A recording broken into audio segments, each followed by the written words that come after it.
Este es el parcial de Legislación y Administración de la Educación, a cargo de la profesora Lidia Barbosa.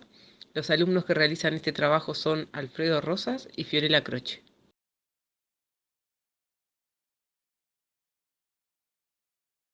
Este trabajo se basa en la organización del Estado uruguayo.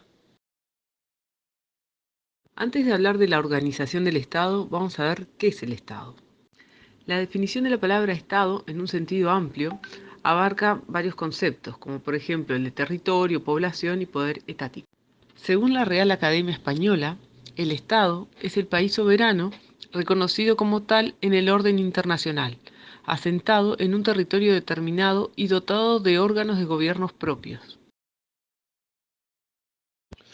Pero si nos limitamos a hablar del Estado uruguayo, según la Constitución de la República de 1967, en el artículo 1 cita que la República Oriental del Uruguay es la asociación política de todos los habitantes comprendidos dentro de su territorio. La asociación política se relaciona con la organización del poder. El poder etático es el poder con el que cuenta el Estado para hacer cumplir las regulaciones y la Constitución.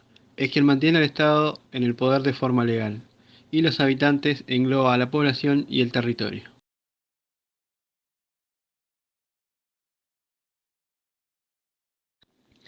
El Estado está estructurado de la siguiente forma. Por un lado tenemos el Poder Ejecutivo, el Poder Judicial, el Poder Legislativo. Después tenemos el Tribunal de lo Contencioso y Administrativo. Tenemos la Corte Electoral, el Tribunal de Cuentas, los entes autónomos y los servicios descentralizados. Y por último tenemos los gobiernos departamentales. El Poder Ejecutivo es el encargado de la gestión administrativa o ejecutiva del Estado. Crea y ejecuta políticas generales de acuerdo a las leyes que tienen que ser aplicadas. Otra de las funciones es representar a las naciones en sus relaciones diplomáticas. También debe sostener a las Fuerzas Armadas y en ocasiones aconseja con respecto a la legislación. El Poder Ejecutivo en los estados democráticos debe representar y ejecutar la voluntad popular del pueblo y además debe garantizar que esto se cumpla. El Poder Ejecutivo está integrado por el Presidente de la República y el Consejo de Ministros. El presidente es a su vez el jefe de Estado y el jefe de gobierno. El mismo es elegido por el pueblo a través del voto secreto y obligatorio cada 5 años. Y los ministros son elegidos por el presidente, generalmente personas de confianza de él.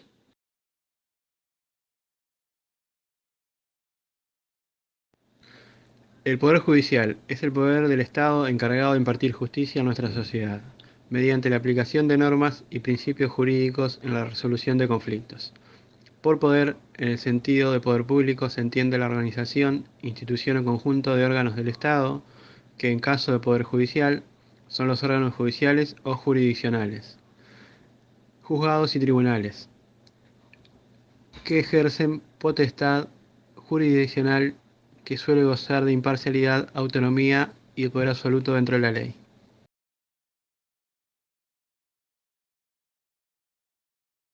El poder legislativo es el poder que crea las leyes y también las modifica. Tiene la posibilidad de regular los derechos y obligaciones de los habitantes en concordancia, claro está, con las disposiciones constitucionales.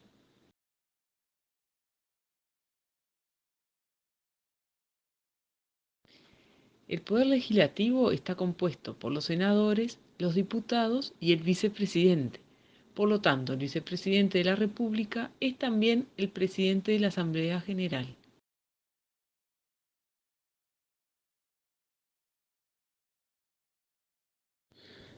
El Tribunal de lo Contencioso y Administrativo ejerce la función de contralor de la juridicidad de la administración pública y tiene atribuciones para conocer, en caso de contienda por actos o resoluciones de la administración y de las entidades descentralizadas y autónomas del Estado, así como los casos de controversias derivadas de contratos y de concesiones administrativas. El funcionamiento legal de este tribunal se encuentra en el artículo 221 de la Constitución y en el Decreto Legislativo 119/96 de lo contencioso administrativo. Este tribunal Está formado actualmente por 5 salas integradas por 3 magistrados titulares y 2 suplentes cada una. Los magistrados son electos por el Congreso de la República para un periodo de 5 años, de la misma forma establecida por la ley para la elección de los magistrados de la Suprema Corte de Justicia y las demás salas de la Corte de Apelaciones. El artículo 309 de la Constitución nos dice que el Tribunal de lo Contencioso Administrativo conocerá de las demandas de nulidad de actos administrativos definitivos, cumplidos por la Administración en el ejercicio de sus funciones, contrarios a una regla de derecho o con desviaciones de poder. La jurisdicción del Tribunal comprenderá también a los actos administrativos definitivos emanados de los demás órganos del Estado, de los gobiernos departamentales, de los entes autónomos y de los servicios descentralizados. La acción de nulidad solo podrá ejercitarse por el titular de un derecho de un interés directo personal y legítimo, violado o lesionado por el acto administrativo. En la República Oriental del Uruguay, la Corte Electoral es un organismo público autónomo. La organización y funciones de la Corte Electoral se encuentran reguladas por la sección 18 de la Constitución de la República y por la Ley 13.882. La Corte Electoral se encarga de llevar el denominado Registro Cívico Nacional, un padrón electoral de personas que pueden ser ciudadanas o no, pero que tienen derecho a votar, a los cuales se le emite un documento conocido como credencial cívica. En el Uruguay, el voto es obligatorio en las elecciones nacionales, departamentales y municipales, así como también en la segunda vuelta presidencial, si lo hubiera. Todas las personas mayores de 18 años deben registrarse en la Corte Electoral y obtener su credencial cívica para poder ser un ciudadano en su pleno derecho.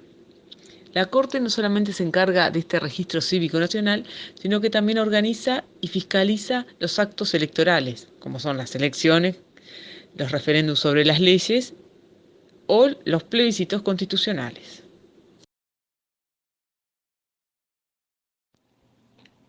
El Tribunal de Cuentas de Uruguay es el órgano de control externo o entidad fiscalizadora superior del país. Su creación data del año 1934, cuando fue incorporado a nivel institucional por la Constitución de ese año. Sus funciones se encuentran reglamentadas en la sección 13 de la Constitución, en el texto ordenado de Contabilidad y Administración Financiera, en leyes dispersas y en las ordenanzas que el propio tribunal dicta al amparo de la potestad que le confieren los artículos 210, 211 y 212 de la Constitución. La función del Tribunal de Cuentas fijada en la Constitución establece que el Tribunal de Cuentas es la vigilancia en ejecución de los presupuestos y la función de control de toda gestión relativa a la hacienda pública. En el Uruguay, los entes autónomos y los servicios descentralizados son empresas estatales que se dedican a diversas actividades del dominio comercial e industrial, como por ejemplo la energía eléctrica, las telecomunicaciones, el combustible, el agua, etc.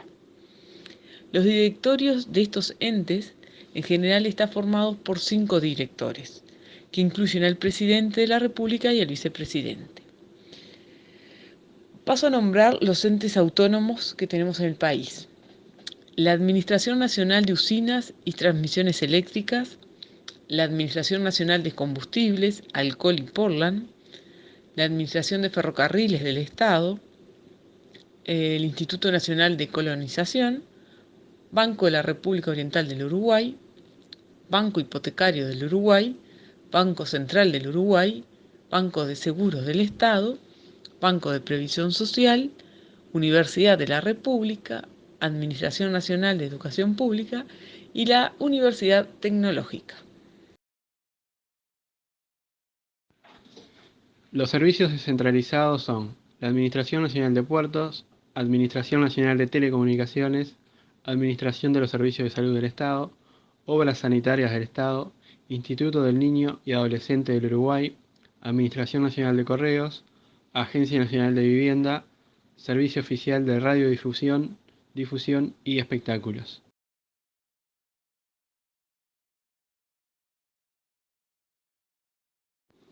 Los gobiernos departamentales están organizados en un poder ejecutivo unipersonal, representado en el cargo de intendente. Este mismo es electo por votación directa a mayoría simple entre los lemas electorales. El intendente encabeza la intendencia departamental. Cada gobierno departamental tiene un poder legislativo, que se llama Junta Departamental, que está integrado por 31 ediles departamentales, electos también por votación directa en un sistema mayoritario y subsidiariamente proporcional. Esto es, el partido del intendente tiene un mínimo de 16 bancas y, si obtiene más del 50% de los votos, obtiene tantas bancas como corresponda en la forma proporcional. En las elecciones de mayo del 2010 se instalaron 89 municipios en todo el país, que constituyen un tercer nivel de gobierno y administración dentro del ejecutivo de cada departamento.